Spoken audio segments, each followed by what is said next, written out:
To you, Lord Jesus Christ.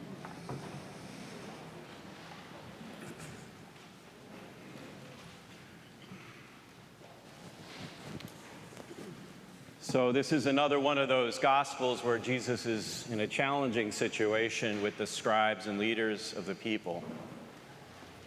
But more often in the Gospel, we see that Jesus leads with love. I'll tell you a story. Over 30 years ago, just before my wife Chris and I got married, we were sitting in Akron Family Restaurant having breakfast, and we were discussing, where are we going to live when we get married? We need an apartment somewhere. Well, there happened to be this couple at the next table, an older couple that overheard us, and the man came over and he said, "Hey, I've got a place for you, right up in Highland Square." And so we met our first landlord. It was God's blessing. This landlord was a little bit quirky. I remember him in the apartment. He was trying to fix up a ceiling, and I don't think he was quite doing it right, or he's doing it like, I don't know.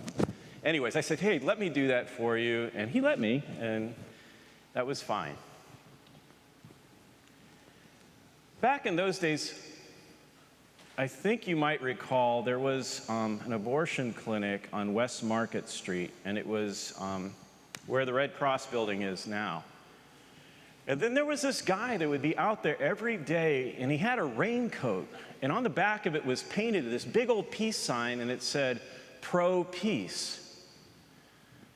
I came to find out that's my landlord, Frank. He's out there every day. I talked to him about it, and he said, I bring flowers, and I hand them to the workers going in, and I talk to them, and I say, "How are you doing?" I was talking with a friend of mine recently, and I said, what would be one thing that, the guy's name was Frank, what would Frank say if there was one line? And he said, "Can we find some common ground? Can we find some common ground?" Today there's a lot of divisive issues, and some of them we face as well. We've got elections coming up. There's a constitutional amendment regarding abortion. Obviously, political differences, there's immigration issues, race issues, equality issues.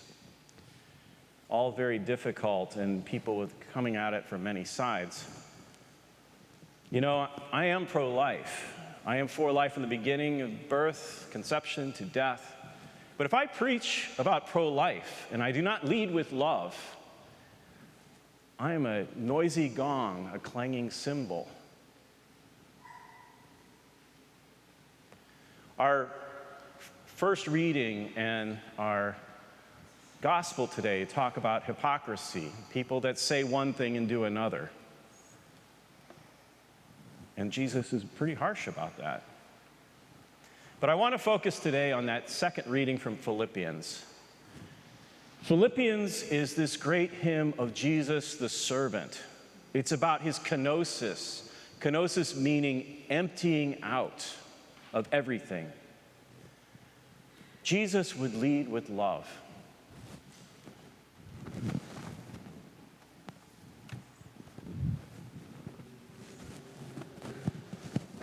Jesus, God, became a human being, incarnate, to be one of us.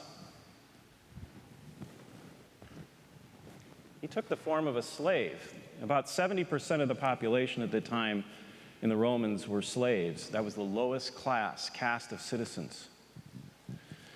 Whenever he would heal people, he would look at them with compassion and ask them, "What do you want?" He didn't tell them what they needed.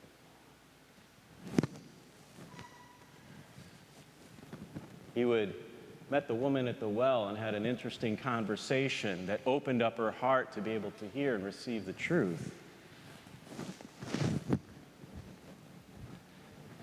Jesus led with love.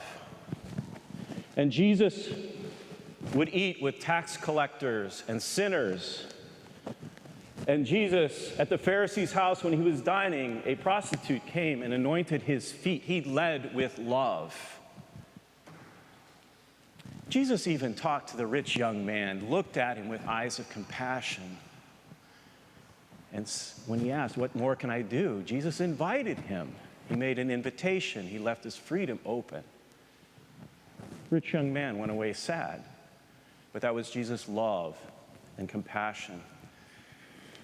Jesus demonstrates that it's the love of God which opens us up to truth. It's love of God. It's love that conquers death. It is love that dispels fear. It is that love that we are called today in that passage to, if we are to have one mind, the mind of Christ, we have to be willing to also pour ourselves out in love, in humility, and obedience to God.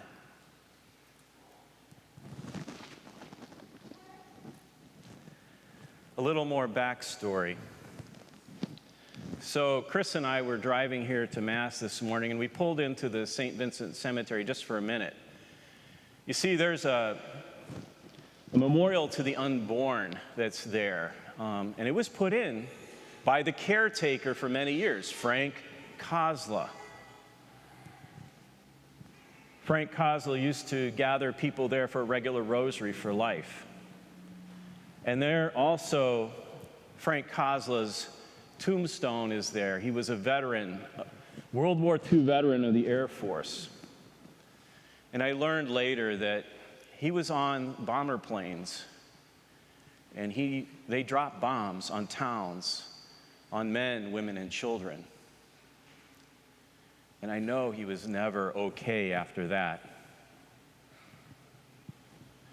You know, we all have a backstory. God's been at work in our life in some ways, sometimes very difficult ways. But allow that in our time now, moving forward, to help us, motivate us to be of one mind and to lead with love. Can you imagine what our world would be like if we all did that? We would solve poverty, homelessness. We would welcome children and families, and we would support them. We would overcome so much. We could have differences and still talk and remain brothers and sisters. So let us be like Frank. Let's be like Jesus. Let's lead with love.